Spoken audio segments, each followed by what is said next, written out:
প্রিয় ফেসবুকের বন্ধুরা সবাই কেমন আছেন? আবারও আমরা একসঙ্গে গান গাওয়ার জন্য প্রস্তুত আছি। আমাদের গান ভালো লাগলে বেশি বেশি লাইক, শেয়ার, কমেন্টে পাশে থাকবেন।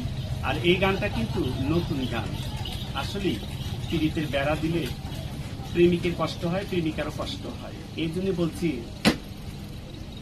কে দিল পীড়িতের বেড়া লিচুর বাগানে, কে দিল পীড়িতের বেড়া লিচুর বাগানে, লিচুর বাগানে সই গো, লিচুর বাগানে সই গো, লিচুর বাগানে কে দিল